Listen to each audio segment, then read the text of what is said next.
한번 처음부터 쭉 진행을 한번 해보죠. 그 전에 먼저 몇 가지만 좀 말씀을 드리면요. 여러분들 주간 과제 구글 폼 중에 맨 마지막에 그 인사이트를 좀 적어달라 뭐 이런 그 것들이 좀 있죠. 그 질문이 하나 있죠. 근데 그거는 이제 제가 기본적으로 생각을 하는 거는 여러분들이 물론 이 자리에 이제 태블로를 배우러 오셨고 태블로에 대해서 공부를 하고 싶으시기 때문에 이제 여기 계시는 걸 제가 알고 있는데 근데 이제 태블로를 해가지고 뭔가 화면을 만들었는데 그거에 대한 의미를 여러분들이 정확하게 아시고 이거를 뭐 누구한테 발표를 한다, 뭐 누구한테 가서 뭔가 얘기를 한다, 이게 되셔야 되잖아요. 이거 뭐 화면을 만드는 것만 해서는 사실 큰 의미는 없죠. 그래서 그 만들어진 차트를 여러분들이 읽어낼 수 있는지, 그다음에 거기서 뭔가를 좀 발견을 해서 여러분들이 이 내용을 가지고 어떤 이해를 할 수 있는지 이런 부분들을 저는 좀 중요하게 생각을 하는 사람이라서 그런 질문들을 여러분들한테 던져 드린 거예요. 만들어 보시고 이 만들어진 화면을 보시면서 한번 좀 정리하는 식으로 이렇게 좀 정리를 해주면 좋을 것 같고요. 그 다음에 제가 슬랙에도 채널에 남겼는데 1대1 디스커션이라고 해가지고 이제 내일부터 좀 진행을 할 거예요. 근데 뭐 의무사항도 아니고 여러분들 그 환급 조건이랑도 아무 상관없는데 업무 중에서 뭐 태블로를 쓰는데 어려움이 있었다. 아니면은 뭐 태블로와 관련해서 내가 뭐 잡을 좀 찾고 있다. 뭐 이직하려고 하고 있다.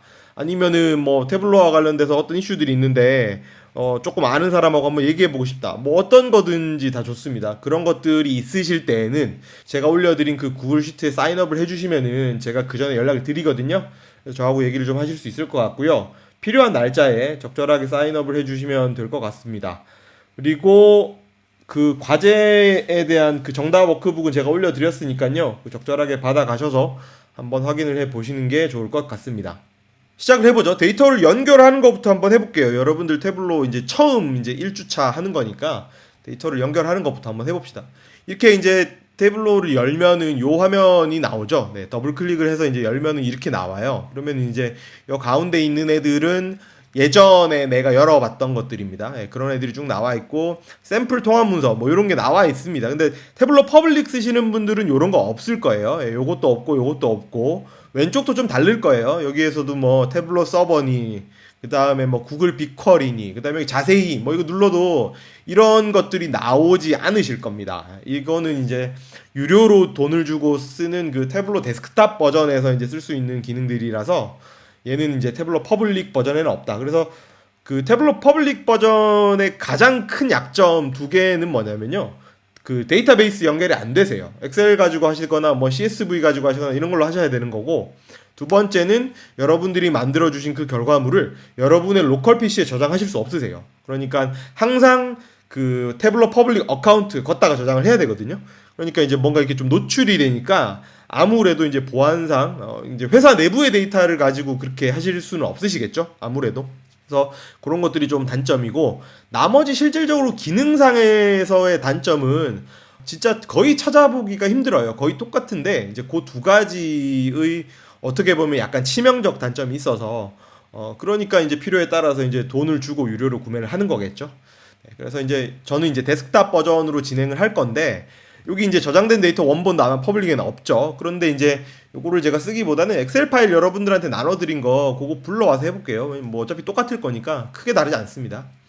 그래서 샘플 슈퍼스토어라고 제가 쉐어를 해드렸고 이렇게 오픈을 하게 되면 화면이 이렇게 열리죠. 그래서 이제 여기서 이제 뭐 몇 가지 작업들을 할 수 있는데 우리는 뭐 별로 특별히 할 건 없어요. 이거 오더를 갖다가 이렇게 끌어가지고 네, 땡겨서 오면은 데이터가 이렇게 프리뷰 형태로 쭉 보입니다. 지금 1000개만 보여요.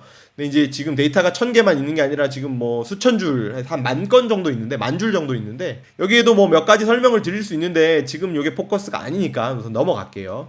시트 1으로 딱 넘어가면은, 왼쪽에 이제 그 차원하고 측정값이 이렇게 구별이 돼서 나오는 요 화면.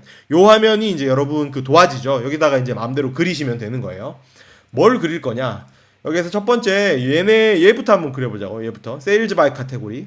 그러면은 세일즈를 이렇게 그냥 더블 클릭을 하시면 올라가요. 이렇게 하셔도 되고 아니면은 세일즈를 갖다가 뭐 이렇게 얹어 놓으셔도 되고요. 아니면 세일즈를 갖다가 여기에 갖다 놓으셔도 상관없어요. 근데 이제 조금 재밌는 거는 세일즈를 갖다 요 안으로 집어넣게 되면 이렇게 숫자가 나옵니다. 요거는 이제 뭐 태블로가 이렇게 작동을 하는 거예요. 그래서 이제 저는 좀 귀찮으니까 더블 클릭을 하면 이렇게 세일즈가 크게 한 덩어리로 올라가는 겁니다. 이렇게 해서 세일즈라는 그 전체 세일즈 금액이 지금 큰 한 덩어리로 올라갔어요. 그다음에 얘에 대해서 이제 숫자가 정확하게 얼마인지 보고 싶다. 이렇게 마우스를 올리면 229만 7천이라는 게 보이는데 요거를 여기 위에 이제 T자 버튼이죠. 요거 레이블 보여주는 거예요. 얘를 이렇게 눌러주면은 229만 7천 201이라는 숫자가 여러분들 눈에 지금 확인되죠. 그러니까 저게 뭐 지금으로서는 원 단위인지 뭐 달러 단위인지 제가 정확하게 잘 모르겠어요. 아무튼 229만 7천 이게 지금 확인되고 있는 거예요. 다음에 이렇게 만든 이후에 그 요 큰 그 세일즈 한 덩어리를요. 여기 보시는 것처럼 카테고리로 이렇게 분기를 해줘야 되는 거죠. 잘라줘야 되는 거죠. 썰어줘야 되는 거죠. 그러니까 여기 있는 카테고리라는 필드가 있으니까 얘를 갖다가 요렇게 얹으면은 네 그리고 요렇게 얹으면 끝이에요. 요렇게 생긴 게 지금 요거하고 사실 똑같은 거예요. 근데 이제 요거하고 이제 뭐 그 의미하는 바는 똑같은데 이제 실제로 똑같진 않죠. 여기 뭐 빨간색도 들어가고 여기 뭐 달러 표시도 붙었고 뭐 이런 것들이 있으니까 그런 부분들에 대해서 제가 조금 말씀을 드릴게요. 먼저 이렇게 화면으로 돌아와서요. 여러분들 대시보드 만드시기 전에 제가 좀 추천을 드리는 방법은 이 화면을 가급적이면 이렇게 전체 보기로 맞춰 두시면 좋아요. 네. 어차피 지금은 조금 이 바 차트가 좀 뚱뚱해서 이렇게 좀 보기 싫을 수는 있는데 이게 대시보드 안으로 들어가면은 되게 깔끔하고 예쁘게 정리가 될 거거든요. 대시보드를 만드실 때는 많은 경우에 대부분의 경우에 또 저는 좀 그렇게 권면을 하는데 전체 보기로 두면 좋다. 이제 뭐 이게 반드시 이렇지 않을 때도 있습니다. 그 2주차에 제가 한번 말씀드릴 거예요. 근데 아무튼 1주차에는 우리가 요 대시보드 화면을 만들기 위해서 시트는 전체 보기로 두자. 요거 하나 기억을 해두시면 좋겠어요. 그래서 전체 보기 뒀고요. 그 다음에 퍼니처랑 오피스 서플라이랑 테크놀로지를 색깔로 구별을 해줘야 되겠죠. 아까 목표 화면에서 색깔이 각각 달랐으니까. 그러면은 지금 색깔이 퍼니처, 오피스 서플라이, 그 다음에 테크놀로지 이 카테고리 하나하나에 대해서 색깔이 붙어 있으니까 여기서도 여기 있는 카테고리 필드를 가져다가 이렇게 마크 카드 안에 색상 위로 집어넣으면 끝이에요. 이렇게 넣어볼게요. 그러면 태블로가 지금 제공하고 있는 이렇게 디폴트 색상으로 파란색, 주황색, 붉은색 이런 식으로 줍니다. 근데 이제 제가 여러분들한테 조금 요청을 드렸던 거는 색깔도 한번 바꿔주세요 이렇게 말씀을 드렸었죠. 그래서 이제 그거는 여기 우측에 색상 범례가 생겼습니다. 요걸 갖다가 요 앞에서 색상 요 마크인 색상 부분에서 더블 클릭을 한번 해볼게요. 네, 이렇게 더블 클릭을 하면 색깔을 마음대로 바꿀 수 있는 이렇게 화면이 나옵니다. 저 같은 경우에는 여기 색상 환으로 가서 하나는 초록색, 하나는 요거 밑에 거, 요거는 주황색, 요거는 분홍색 뭐 이렇게 하죠. 그래서 화면 누르겠습니다. 그래서 여러분들 원하시는 색상 쓰시면 돼요. 만약에 여러분들 회사에서 쓰고 있는 그 회사 CI 같은 경우에는 정확하게 그 헥스칼라 그 HTML 코드 같은 게 나오잖아요. 여기에서 더블 클릭 눌러주시면 뭐 이런 게 나오고요. 요거 두 번째로 가시면 여기 코드를 입력하실 수 있으세요. 그러니까 여러분들 회사에서 쓰는 코드 남바들이 있으면은 요따 입력을 해주시면은 그 색을 쓰실 수 있으세요. 그래서 이렇게 쓰실 수도 있다. 그래서 색깔 일단 저는 이렇게 가도록 하겠습니다. 이렇게 색깔을 한번 바꿔 놓으시면요. 요 워크북에서는 카테고리 필드에 대해서는 계속해서 저 색깔이 붙어요. 그러니까 이제 두 번 바꿔줄 필요가 없는 거죠. 여기는 이제 첫 번째는 이제 이렇게 색깔을 한번 바꿔봤고요. 두 번째로 제가 보여드릴 거는 화면에 이 클러터들이라고 해서 제가 영상에서 한번 설명을 드렸었는데 이게 결국은 고객이든 뭐 부장님이든 내 동료한테든 이 화면이 보여질 때 정말 오롯이 이 화면에만 좀 집중하게 만들고 싶단 말이에요. 사실 뭐 이 데이터를 시각화하는 목적이 그런 거잖아요. 뭐 이게 잡다한 것들 다 빼고 핵심만 보여줘. 이 얘기란 말이죠. 그러기 위해서 이제 몇 가지 제거해야 할 것들. 여기 위에 있는 이런 레이블 같은 게 필요 없어. 이거 뭐 카테고리인지 다 알아요. 그러니까 눌러서 우클릭을 해서 열에 대한 필드 레이블 숨겨주세요. 없앴고요. 그 다음에 여기 있는 그 축도 지금은 필요가 없는 게 왜냐하면 여기 바마다 각각의 바마다 여기 붙었어요. 레이블이 다 붙어 있습니다. 그러니까 뭐 굳이 구집이 뭐 이런 애를 옆에 두실 필요는 없습니다. 우클릭을 해서 머리끌 표시를 이렇게 누르면 없어지죠. 실수로 없애버렸어요. 그럴 경우에는 어떻게 하시냐면 여기 합계 세일즈라는 요 알약이 있죠. 여기에서 우클릭을 해서 머리글 표시 앞에 요 체크 표시 해제되는 거를 한번 눌러주면 이렇게 다시 살아납니다. 그래서 여기에서 이렇게 없애주셔도 되고, 아니면 여기에서 우클릭을 하셔가지고 요거를 직접 없애주셔도 상관없습니다. 그래서 위에 있는 레이블 없앴고 왼쪽에 있는 축 없앴어요. 그 다음에 이제 몇 가지 조치들만 조금 더 해보면은 보여드릴 거는 지금 요 선들이에요. 얇게 지금 이게 희미하게 이렇게 회색 라인들이 이렇게 가로축 세로축에 그어져 있고요. 옆으로도 쭉쭉쭉쭉쭉쭉 지금 그어져 있어요. 이런 애들까지도 한번 완전히 없애보겠습니다. 그래서 우클릭을 해서 참고로 요걸 하나 알려드리는 게 좋을 것 같아요. 여기에서 제가 예를 들어 지금 우리가 이 시트 만들기 전이에요. 뭐 이렇게 태블로를 처음 열고 여기로 넘어왔다라고 칩시다. 저 같은 경우에는 여기에서 위쪽에 있는 서식 메뉴로 가서 통합 문서에서 여기 밑에 보면 라인이 있어요. 여기에서 격자 라인을 없애주고요. 자세히 해서 0 기준선도 저는 없애주고요. 그 다음에 저 아래쪽에 축 눈금자도 저는 없애줄 거예요. 딴 애들은 없애고 싶어도 없앨 수가 없어요. 없애는 메뉴가 없거든요. 그래서 요거 세 개는 없앨 수 있거든요. 여러분 제가 이렇게 없애는 순간 지금 화면에 보였던 모든 줄들이 완전히 없어졌어요. 이건 뭐냐면 이 통합 문서에 대한 디폴트 세팅인 거예요. 여기에서 제가 새로운 시트를 열어서 새로운 화면을 만들어도 화면에는 그 어떤 이런 라인 같은 것들도 표현되지 않을 거예요. 왜냐하면 제가 여기에서 통합 문서의 서식을 디폴트로 잡아줬기 때문에. 그리고 저는 보통 작업을 어떻게 하냐면 이렇게 디폴트에서 아무것도 다 없이 다 없애주고 필요한 줄을 긋는 방식으로 저는 좀 작업을 하거든요. 그래서 여러분들도 한번 참고해 보시면 좋을 것 같아요. 그래서 여기 서식에서 통합 문서 서식 여기 누르시면은 통합 문서를 다 서식을 세팅해 주실 수도 있고, 예를 들어서 뭐 나는 무슨 뭐 티몬에 다닌다 그랬을 때는 무슨 티몬 무슨 글씨체 이런 것들 있잖아요. 여기에서 디폴트 글꼴도 설정해 주실 수 있으세요. 그래서 이제 통합 문서의 전체적인 서식을 세팅을 해줄 때는 요 서식에서 통합 문서 들어가서 해주시는 게 일일이 시트마다 안 해주셔도 되고 좀 편합니다. 그래서 좀 장점이 있죠. 그래서 이제 이렇게 만들어 줬습니다. 그 다음에 제가 그 영상에서 하나 말씀드린 것 중에 하나가 바차트 같은 경우에는 이렇게 허공에 둥둥둥둥 떠다니는 이런 느낌을 주면 좀 안 좋다. 그러니까 지면을 하나 그려주라는 얘기죠. 그게 무슨 말이냐면 였다가 이렇게 줄 하나 그어주라는 얘기예요. 그러니까 딱 바닥에 붙어 있는 것처럼 보여주는 게 좋다는 거죠.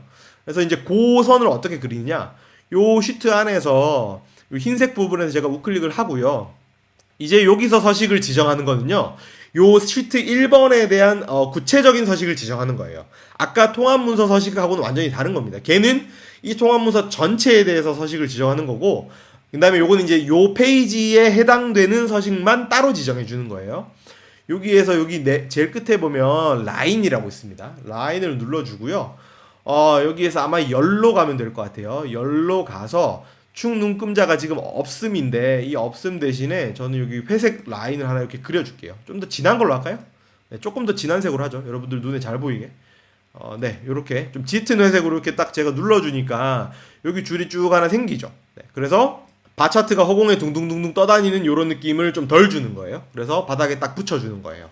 그래서 이렇게 만들었고, 그 다음에 저한테 질문을 주셨던 몇 분이 주셨는데, 엑셀 시트 같은 경우를 이렇게 데이터 원본으로 끌어왔을 때는 요게 이제 서식이 아까 같은 경우에는 이렇게 달러 표시로 돼 있고 뭐 이렇게 좀 돼 있는데 얘는 지금 그런 게 없단 말이에요. 요것도 이제 크게 두 가지입니다. 아까처럼 서식에서 통합 문서로 가서 전체적인 서식을 잡아주는 방법. 그 방법은 뭐냐면 여기 세일즈란 필드가 있죠. 여기서 우클릭을 하시고요. 기본 속성으로 가셔서 숫자 형식으로 가셔서 여기서 통화 사용자 지정, 저는 소수점 안 할 거예요. 그리고 접두사로 요거 붙여줄 겁니다. 달러 붙여줄 겁니다. 여러분 여기서 원 표시하셔도 됩니다. 뭐 아무거나 여러분들이 쓰고 계시는 그 단위를 붙여주시면 돼요. 그 다음에 1000단위 구분기호 포함 뭐 이렇게 넣어가지고, 네, 저는 요렇게 포함을 하면서 제가 잠깐만요. 문서 로케이를 좀 바꾸고, 제가 지금 해외에 있어가지고 요게 지금 자동으로 잡히는데 여러분들 아마 한국어로 잡혀 있으실 거예요. 그래서 저는 영어 미국으로 하면은 우리한테 조금 익숙한 이렇게 1000단위에서 컴마 찍어주는 요런 세팅이 잡히죠. 그래서 요렇게 잡아주시면 돼요. 요거는 뭐냐면 여러분들이 앞으로 이 세일즈라는 필드를 갖다가 다른 시트에서 쓰실 때도 항상 세일즈는 이렇게 올라가요. 그런데 아까 하고 마찬가지로 특별히 그 시트에서만 적용되는 서식을 잡고 싶다 그랬을 때는요, 여기서 우클릭을 하면 되겠네요. 요 필드에서, 요 필드에서 우클릭을 하고 여기 서식으로 들어가셔서 축 말고 패널로 하셔야 돼요. 계속 축으로 하셔서 안 된다라는 분들 제가 가끔씩 보는데, 패널로 들어가셔서 기본값 여기에서 잡아주셔야 돼요. 그런데 어차피 이제 세일즈 같은 경우에는 화면에 계속 올라갈 때 이런 식으로 천 단위 콤마 찍어주고 세일 요 달러 표시 이렇게 해서 올라가는 게 좋으니까, 제가 여기에서 아까 통합문서 서식 지정하는 것과 마찬가지로 세일즈라는 필드 자체의 기본 속성을 이렇게 바꿔버렸어요. 그래서 앞으로는 세일즈 필드가 올라갈 때 이렇게 올라갈 거다, 이렇게 이해를 하시면 됩니다. 근데 그 태블로에 있는 여기서 있는 요 샘플 슈퍼스토어라는 이 저장된 원본을 사용하시면 요게 기본적으로 잡혀 있어요. 그러니까 더블 클릭을 하면 바로 이렇게 표시가 되는데, 엑셀 데이터 같은 경우에는 그게 잡혀 있지 않기 때문에 이렇게 해서 별도로 잡아 주셔야 되는 거예요. 제가 이렇게 왜 이렇게 열심히 했냐면, 우선 이름부터 바꿀게요. 세일즈 바이 카테고리. 이렇게 시트 이름을 밑에 이 탭 이름을 바꿔주면 위에도 이렇게 자동으로 따라 바뀌죠. 왜냐면 시트 이름에 따라서 다이나믹하게 바뀔 수 있도록 지금 이렇게 설정이 되어 있으니까. 그래서 세일즈 바이 카테고리 이렇게 만들었어요. 왜 이렇게 열심히 했냐면, 여기 가서 요거 다 똑같잖아요. 생긴 게 요것도 이렇게 다 똑같이 생겼거든요. 그러니까 얘를 그냥 제가 방금까지 했던 이 무수한 작업들이 다시 하려면 귀찮으니까, 다시 색상 넣고 뭐 다시 줄 없애고 어쩌고 저쩌고 하려면 귀찮으니까, 이렇게 열심히 한번 작업을 해놓고 요거를 그냥 복제를 하시면 돼요. 이름만 제가 바꿀게요. Profit by 카테고리로 바꾸면 되겠죠. Profit by 카테고리로 바꾸고, 메뉴가 튀어나왔으니까 제가 이거를 살짝 올려주겠습니다. 이렇게. 그래서 Profit by 카테고리로 이름을 우선 바꾸고요. 그 다음에 여기 지금 세일즈잖아요. 그러면은 여기에 있는 Profit이라는 필드가 있죠. 요걸 갖다가 요렇게 해서 요렇게 집어 넣으면은, 제가 이렇게 화면에 이렇게 한번 올려, 여기 그 합계 세일즈 위쪽으로 이렇게 올리면 합계 세일즈 필드 저 알약 주위로 이렇게 검은색 테두리가 얇게 쳐지는 게 보이실 거예요. 그 검은색 테두리가 보이실 때 프로핏을 딱 떨어뜨려 버리면, 여러분 지금 보시는 거와 같이 세일즈로 보여진 화면이 프로핏으로 바뀌는 거예요. 그래서 숫자가 제대로 들어갔어요.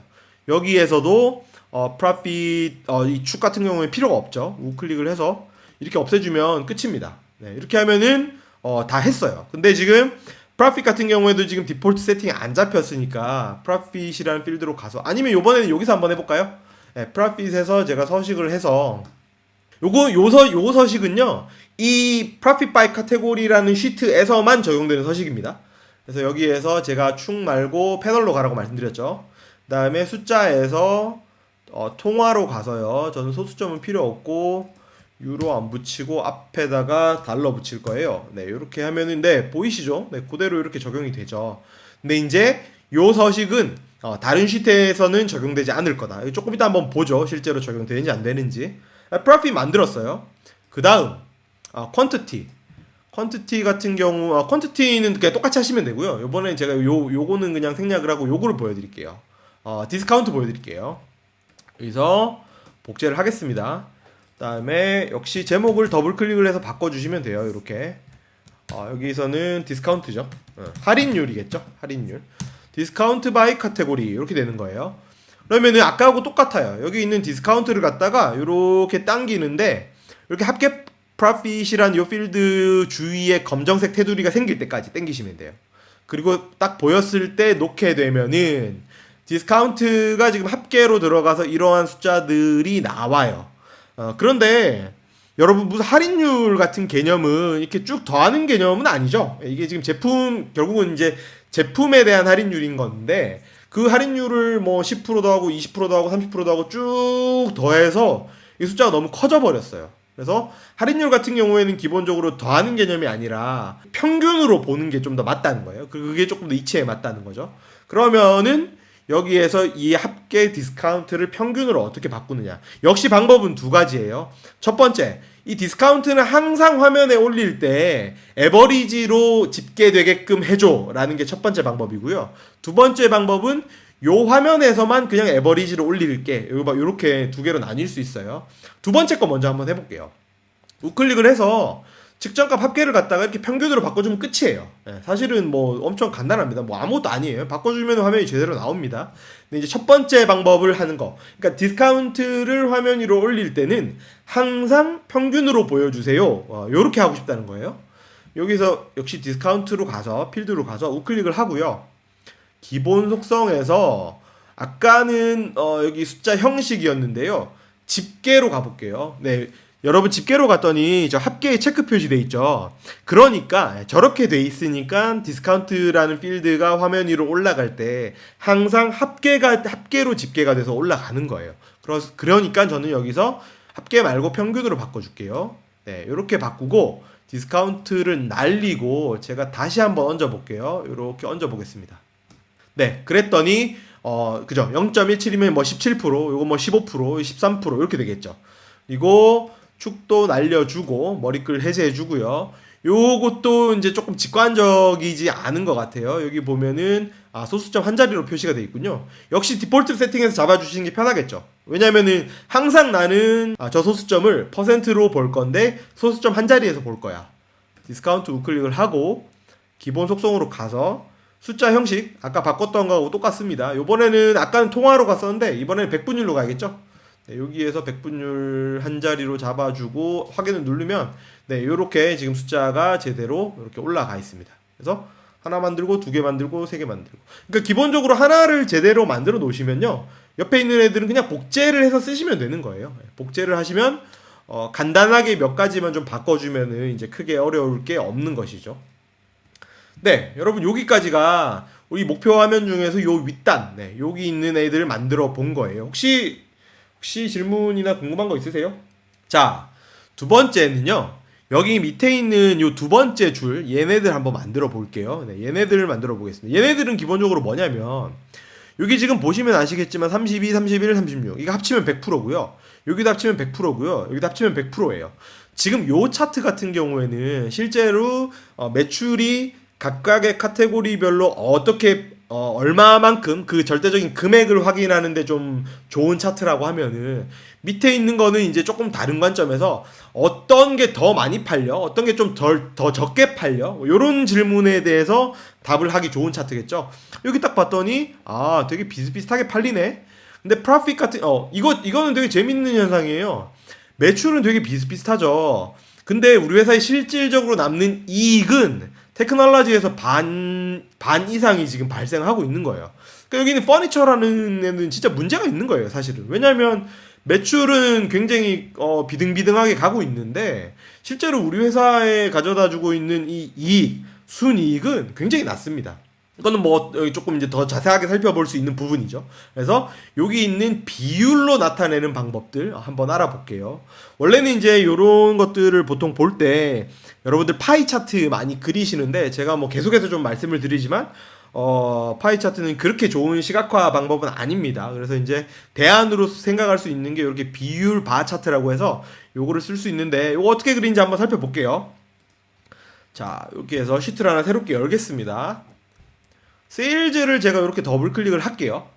이렇게 더블 클릭을 하고 여기에 있는 목표 화면에서 일단 세일즈가 누워 있죠. 네, 옆으로 누워 있어요. 그러니까 얘도 한번 눕혀 볼게요. 여기 있는 게 눕혔다 세웠다, 네, 눕혔다 세웠다 하는 거죠. 눕히고 아까 말씀드렸듯이 전체 화면. 여기 좀 보기 흉해도 대시보드 안으로 들어가면 예쁘게 만들 수 있습니다. 그래서 이렇게 만들어 주시면 좋습니다. 지금 이 금액은 전체 금액입니다. 전체 세일즈 금액. 여러분 지금 제 마우스 딱 얹으니까 세일즈 땡땡하고 달러 표시 2,297,20 하나 보이시죠?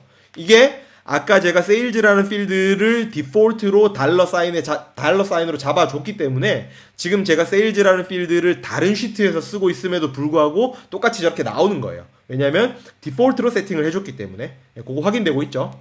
이렇게 해주고요. 그 다음에 얘를 썰어야 돼요. 잘라야 돼요. 어떻게 자르죠? 카테고리 갖다가 다 자르면 되겠죠. 카테고리 갖다가 자르면 되는데 여러분 이거는 제가 그냥 한번 보여드릴게요.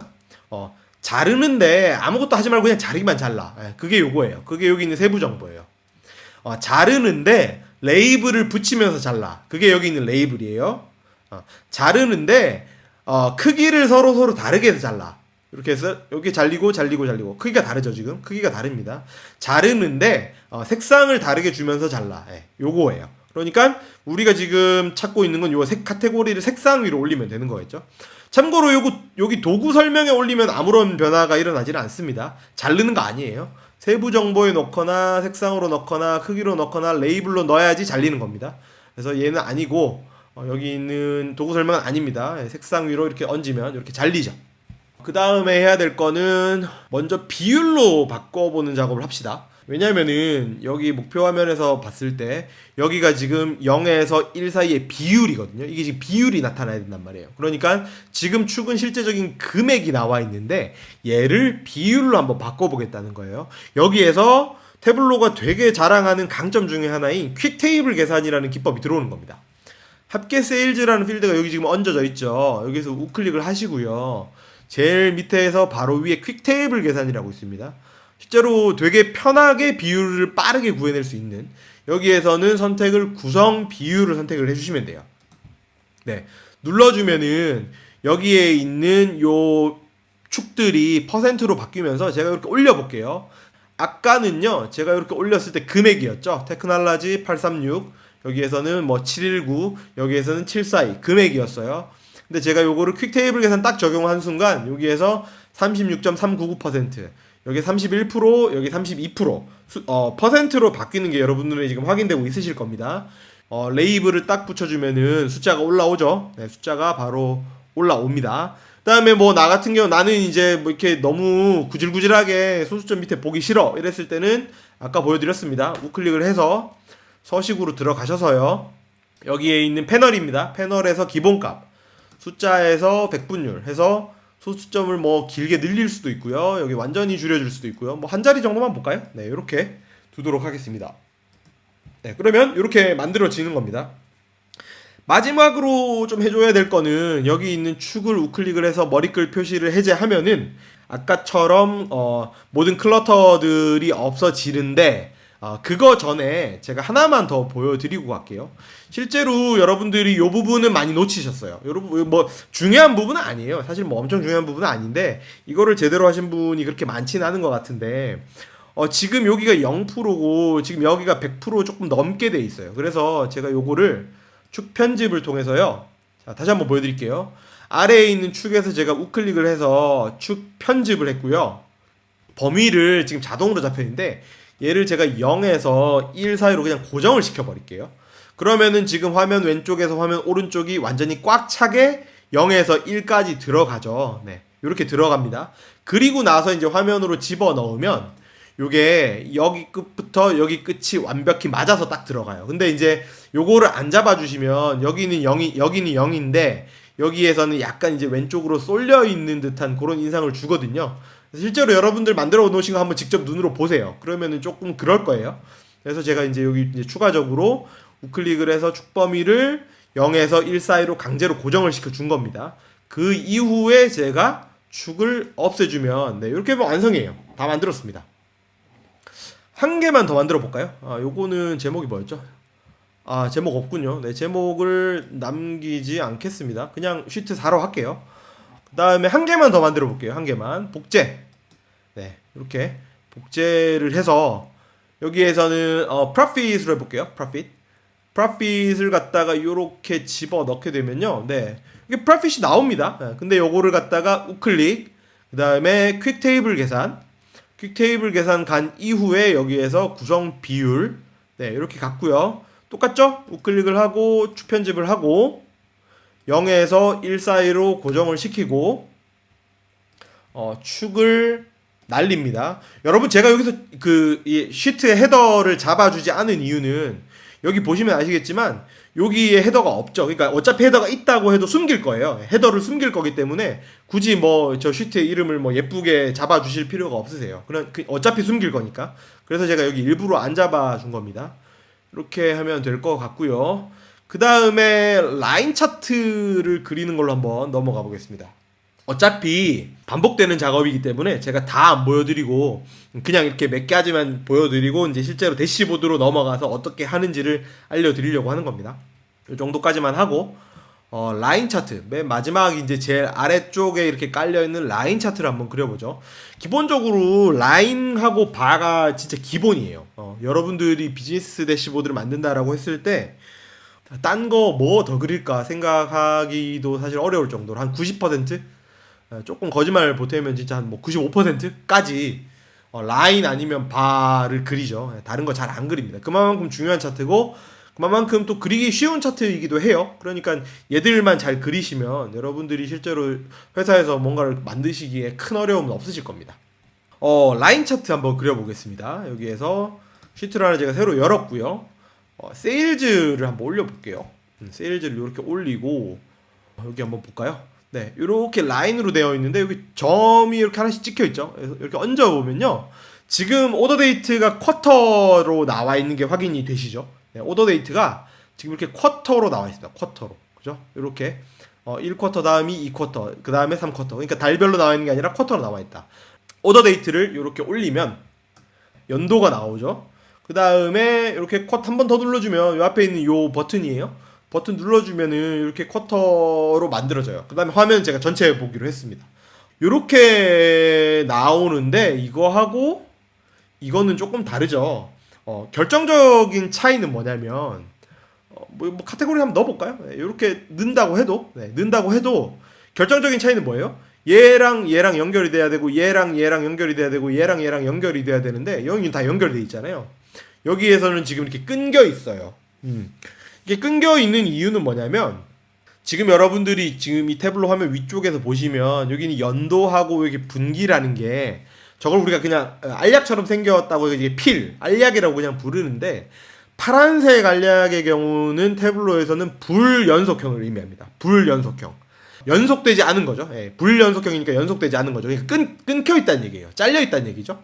근데 여기에 있는 화면, 그러니까 지금 이렇게 화면이 잘려 있는 거예요. 여기 불연속형이니까.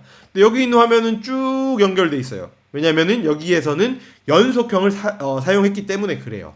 여러분, 제가 연속형과 불연속형 요 개념에 대해서는 우리가 2주차로 가서 아주 상세하게 무려 3일에 걸쳐서 우리가 공부를 할 거예요. 그러니까 크게 걱정을 안 하셔도 됩니다. 그냥 여기서 그냥 그런 게 있구나라고 정도만 이해를 하시면 되는 거예요.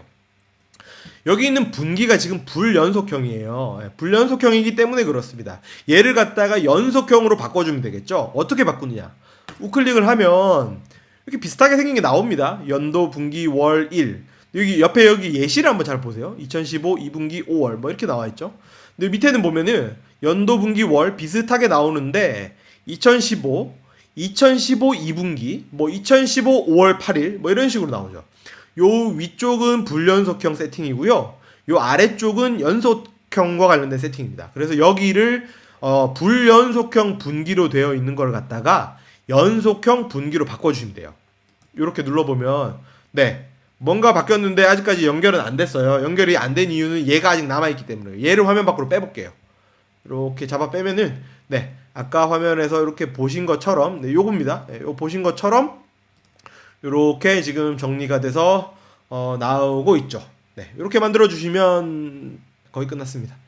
역시 여기 있는 축을 날릴게요. 축을 날리고요. 근데 이제 축을 날렸을 때는 뭔가 레이블이 붙어줘야 되는데 여기서 이제 T자를 딱 제가 붙이니까 뭐 이렇게 두셔도 괜찮은데 제가 봤을 때는 조금 지저분한 것 같아요. 좀 약간 더러운 것 같아요. 너무 이제 불필요한 정보가 많은 것 같아요. 그래서 제가 가장 최근에 있는 요 값들만 레이블을 붙였습니다. 그래서 레이블로 가셔가지고 여기서 가장 최근 네 이렇게 눌러주시면 전체 말고 그냥 가장 최근 네 이렇게 눌러주시면은 제일 끝에 있는 이 값에만 레이블이 붙게 되어 있습니다. 그래서 이렇게 만들어 주시면 되고요. 몇 가지만 조금 더 정리할게요. 저는 데이트 쓸 때 이게 우리가 바보가 아닌 이상 이게 날짜인 거 다 알죠. 네, 날짜고 뭐 쿼터네 다 안단 말이에요.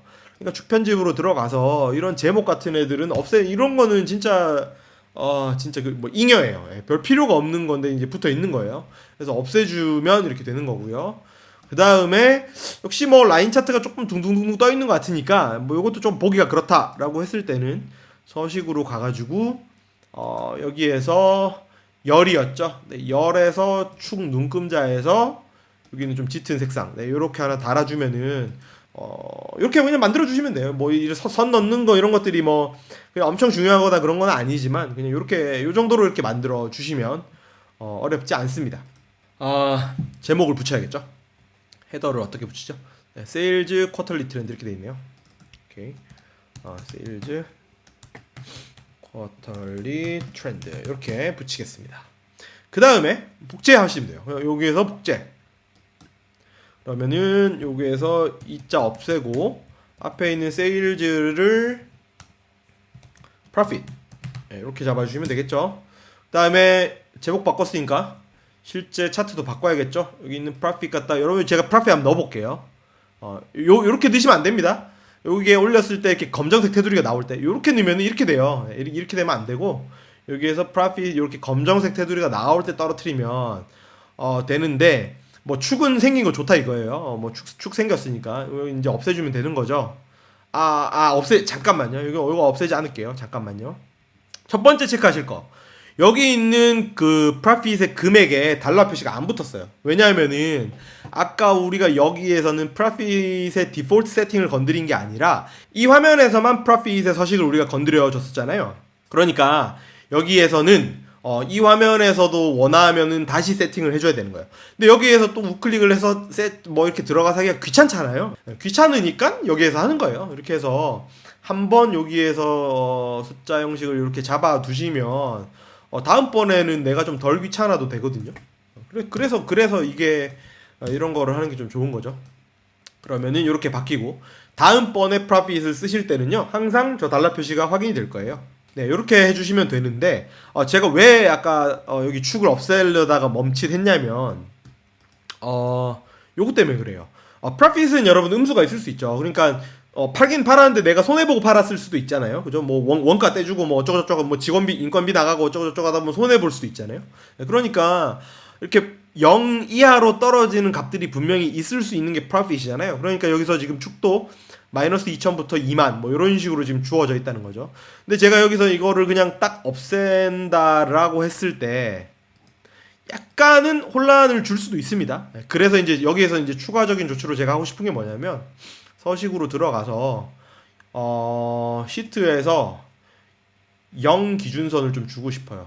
요거죠. 요 라인입니다. 라인 제일 오른쪽에 여기에서 0 기준선을 제가 이렇게 뭐 점선으로 줄까요? 네, 점선으로 이렇게 주고 싶다는 거죠.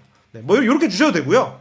아니면은 그냥 뭐 여기 같은 경우에는 그냥 뭐 머리결 표시 뭐 이렇게 해두셔도 상관없으세요. 그거는 전혀 상관없습니다. 이렇게 0 기준선을 제가 하나 줘가지고 위에는 양수고 밑에는 음수고 뭐 이런 것들을 좀 표시해주고 싶을 때 그래서 이렇게 선을 적절하게 이용을 해주시면 돼요. 까지 한번 보시면 되고요. 그러면은 뭐 나머지는 그냥 어차피 복제를 해가지고 여러분들 똑같이 만드시면 되니까 제가 좀 스킵을 하고요. 대시보드 한번 만들어 볼게요. 실제로 오늘 중요한 게 대시보드니까 실제로 태블로 메뉴를 보면은 여기 지금 시트 모양으로 생긴 거 요거 워크 시트라 그래요. 시트. 그다음에 두 번째 바둑판 모양으로 생긴 거 대시보드라 그럽니다. 대시보드는 기본적으로 몇 개의 시트 뭐 복수개 한 개여도 상관없습니다만 어쨌든 간에 복수개의 시트를 조합을 해가지고 뭔가 의미 있는 화면들을 만드는 거. 여기도 우리가 목표 화면을 보시면 아시겠지만 여러 개의 시트들이 조합이 돼서 의미 있는 화면들이 만들어진 거죠. 요런 거를 만드는 게 대시보드. 그다음에 여기 이제 날개 모양으로 되어 있는 요거는 이제 스토리라고 하는 건데 여러분들이 4주차에 복습을 하실 때 요 스토리 기능을 한번 이용을 해 보실 거예요. 근데 이제 아주 쉽게 단순화시켜서 말씀을 드리면 스토리는 태블로에서 제공하는 파워포인트 기능이다. 이렇게 생각을 하시면 돼요. 그래서 이제 한 페이지 한 페이지 넘기면서 뭔가 스토리텔링을 하실 때, 한 페이지 한 페이지 넘기면서 발표를 하실 때 쓰실 수 있는 기능이 저쪽에 있는 스토리라는 기능입니다. 4주차에 한번 배워보도록 할게요. 1, 2, 3주차에는 대시보드를 익힐 겁니다. 대시보드 하나 눌러볼게요. 그러면은 시트하고는 조금 그 인터페이스가 다르죠. 네, 이렇게 생긴 거고요. 첫 번째로 대시보드를 열었을 때 여러분들이 해주셔야 되는 거는 뭐냐면요. 대시보드 크기 정해주셔야 돼요. 여기 왼쪽 상단에 보면 대시보드 크기를 정할 수 있습니다. 지금 이거 1000x800 픽셀이에요. 예, 1000픽셀 x 800 픽셀. 예, 이게 이제 크기고요. 제가 아마 요청을 드린 건 1200 x 800인가요? 900인가요? 뭐 정확하게 잘 기억이 안 나는데 아무튼 이렇게 셋업을 해주시면 돼요. 근데 요거를 고정시키실 수도 있으세요. 예, 픽셀을 내가 원하는 만큼 딱 고정을 시킬 수도 있고요. 여기에서 자동으로 가져가실 수도 있고요. 여기에서 범위를 주실 수도 있으세요. 이렇게 주실 수도 있는데, 가급적 저는 요거를 고정을 시키라고 좀 말씀을 드려요. 고정을 시키는 이유 중에 하나는 뭐냐면, 여러분들이 만든 화면의 크기에 따라서 이렇게 좀 깨질 수가 있어요. 그러니까 아예 그냥 1200 x 800으로 딱 고정을 시켜 놓으시면은 그냥 그 누가 자기 모니터에서 이 대시보드를 열더라도 1200 x 800으로 아마 나오게 될 겁니다. 그러니까 누가 어디에서 보더라도 똑같은 화면, 똑같은 사이즈의 화면을 보게 되겠죠. 근데 이제 저거의 단점은 뭐냐면, 이렇게 고정을 시켰을 때 단점은 뭐냐면, 예를 들어서 여러분이 휴대폰으로 보신다 했을 때는 여러분 휴대폰 같은 경우에는 1200 픽셀이 안 되잖아요. 이게 제가 지금 아이폰 6 S 플러스 이런 걸 쓰는데 좀 큰 화면이라고 해도 이게 아무리 커도 600, 700 그거밖에 안 돼요. 그러니까 폰으로 이 화면을 보신다라고 했을 때는 잘려서 보이겠죠. 왜냐면 크기 자체가 1200 x 800으로 지금 셋업이 되어 있는데, 여러분들이 되게 옛날 모니터 무슨 15인치 무슨 모니터를 쓴다 그랬을 때에는 안 보이실 수도 있어요. 왜냐하면은 그 모니터의 해상도 사이즈가 1200 x 800까지 지원되지 않으면 좀 잘려서 보일 수는 있습니다. 안 보이는 건 아니에요. 안 보이는 건 아니고 잘려서 보일 수는 있다. 그러나 어지간해서는 요즘에 1200 정도는 쓰시니까 세로는 상관없어요. 여러분, 세로는 아무리 길어도 스크롤이 생기면서 쭉 내리실 수 있거든요. 그러니까 가로 같은 경우에 이제 보통 1200 정도 해주시면 무난하다라는 걸 제가 말씀을 드리는 거예요. 그래서 제가 1200 x 800으로 좀 설정을 해주시는 게 좋다 말씀을 드리고, 셋업이 됐으면요 뭘 할 거냐면, 첫 번째는 여러분 이 화면에서 구도를 좀 잡아주셔야 되는데, 이걸 잘 보시면요 이렇게 대시보드 만드실 때 항상 이 레이아웃을 어떻게 잡으실지는 머릿속으로 좀 그리셔야 돼요. 그건 항상 그리셔야 되는데, 얘는 지금 어떻게 그려져 있나 한번 보자고요. 위쪽으로 이렇게 한 덩어리가 들어가 있고요. 그 다음에 가로로 이렇게 크게 한 덩어리가 들어가 있고요. 그 다음에 끼어가지고 한 덩어리가 또 가로로 이렇게 길게 들어가 있고요. 그 다음에 제일 밑에 이렇게 한 덩어리가 들어가 있어요. 그러니까 위에 한 덩어리, 그 다음에 한 덩어리, 끼어 있는 거 한 덩어리, 제일 밑에 있는 거 한 덩어리 해가지고 크게 네 덩어리가 하나, 둘, 셋, 넷 이렇게 차곡차곡 쌓여 있는 형태의 대시보드인 거예요. 그거를 정확하게 만들어 주기 위해서 여기 보시면요, 여기 이 바로 세로 컨테이너가 좀 비슷한 모양이죠. 한 덩어리가 위에 있고 한 덩어리가 밑에, 여기 이 아이콘 보이시잖아요. 얘를 제가 먼저 이렇게 한번 넣어줄게요.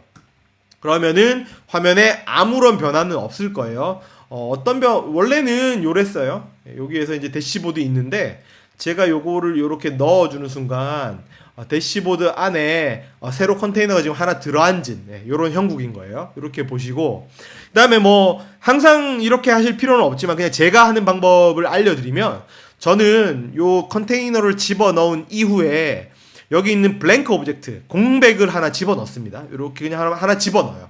그러면 아무 변화가 없어요. 여기 보시면은 바둑판 안에 세로 컨테이너가 들어갔고요. 제가 집어넣었죠. 그 안에 지금 공백이 하나 들어가 있는 이런 형국이에요.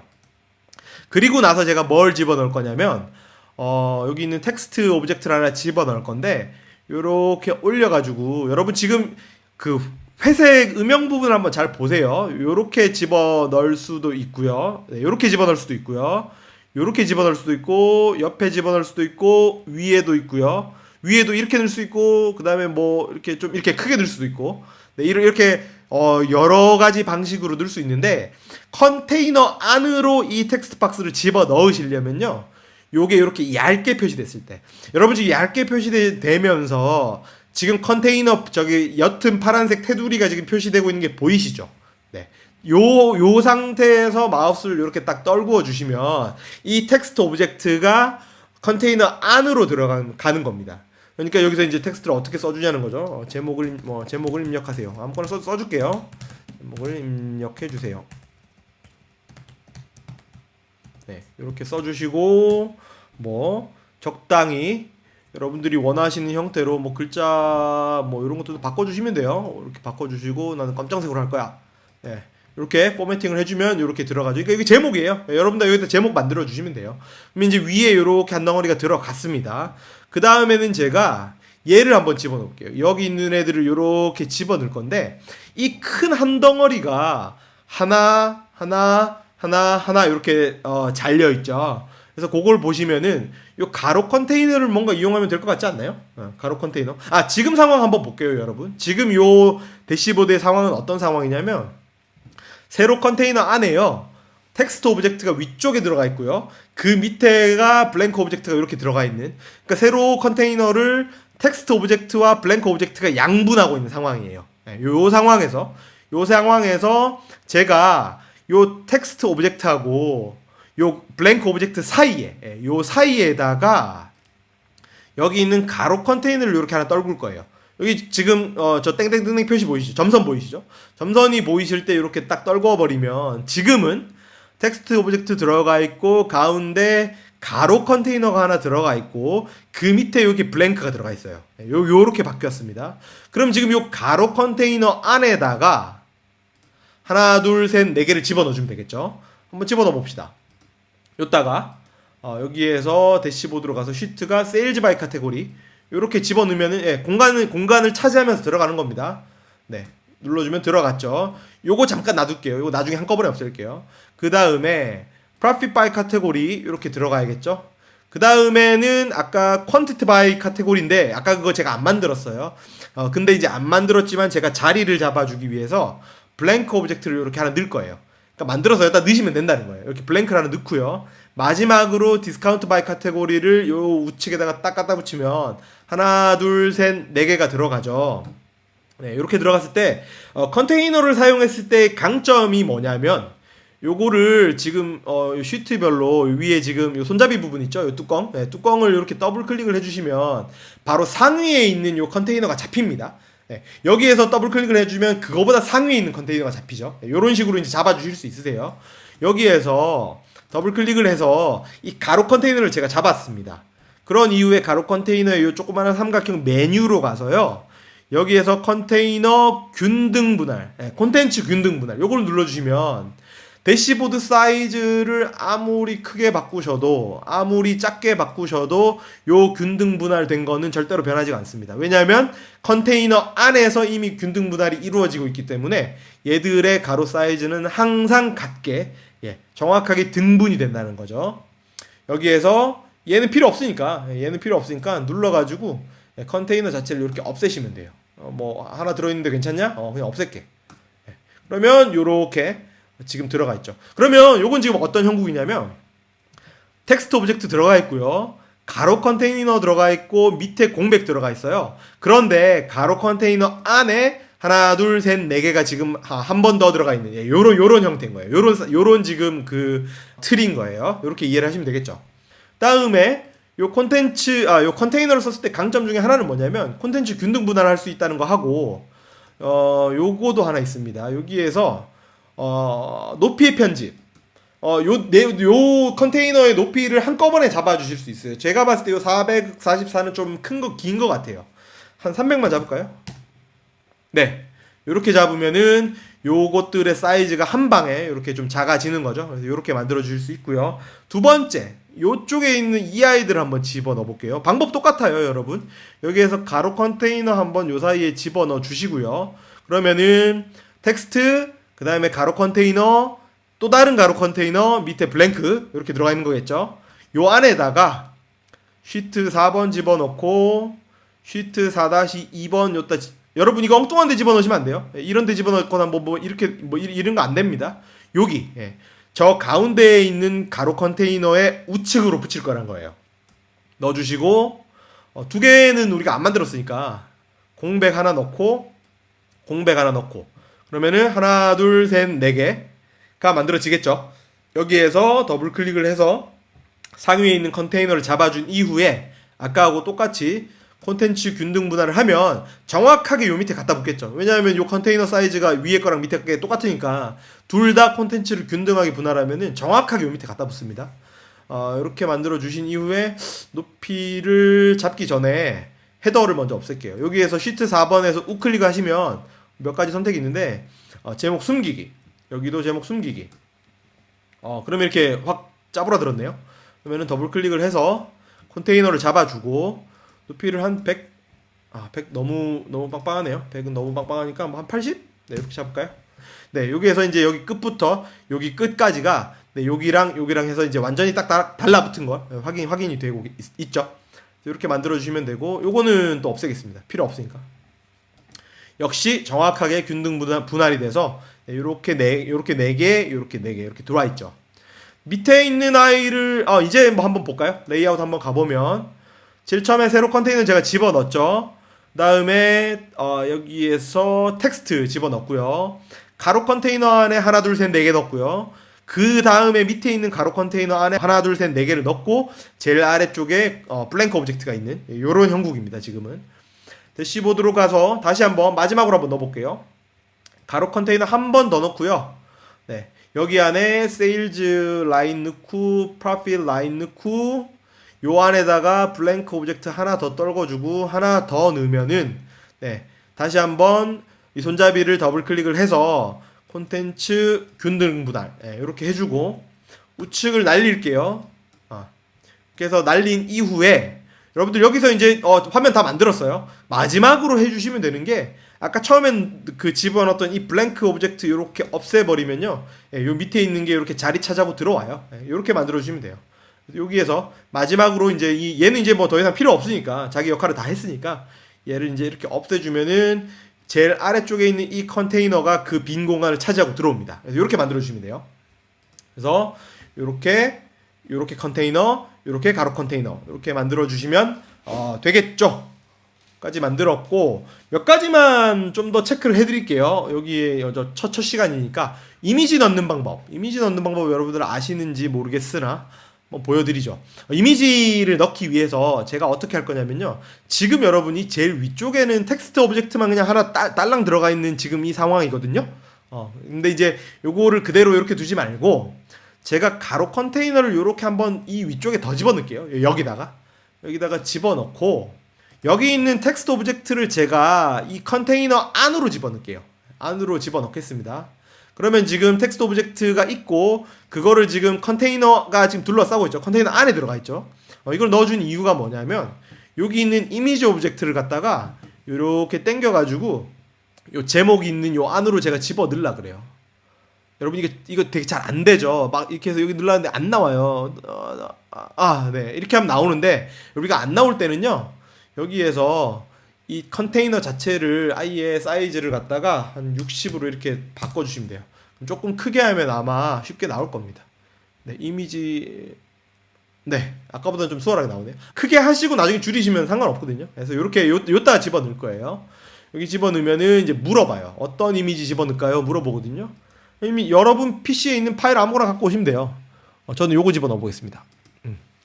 넣고 이미지 맞추고 뭐 이미지 가운데 맞춤 뭐 이런 거 해주고, 네, 그러면 이렇게 뿅 들어오죠.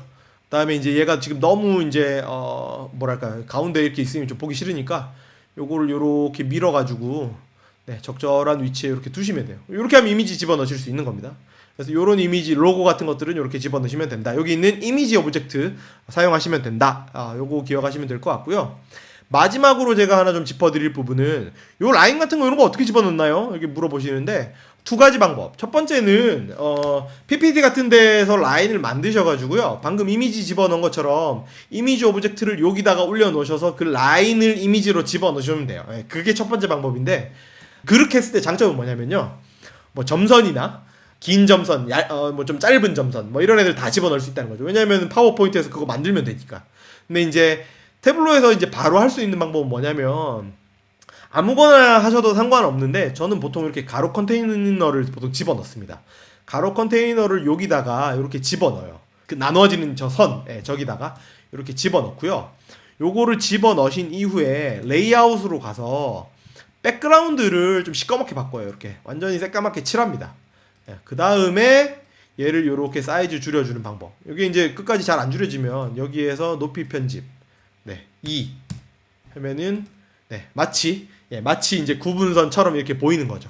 그러니까 뭐 가로 컨테이너 하나 집어 넣으시고 여기에서 백그라운드 색깔을 지정을 해주시고 그 다음에 사이즈를 이제 1이나 2 뭐 이렇게 확 줄여주시면 이렇게 이제 뭔가 구별되는 것처럼 이렇게 보이는 거죠. 이게 이제 제가 말씀드린 것처럼 점선은 안 되는 거예요. 이게 약간 트릭이기 때문에 점선은 안 되는 거예요. 굳이 이제 점선 넣어야 되겠다 그랬을 때는 아까 첫 번째 말씀드린 것처럼 파워포인트로 점선을 이미지로 만드시고 걔를 갖다가 이미지 오브젝트로 떨궈 주셔야지 저기다가 점선을 넣으실 수 있습니다.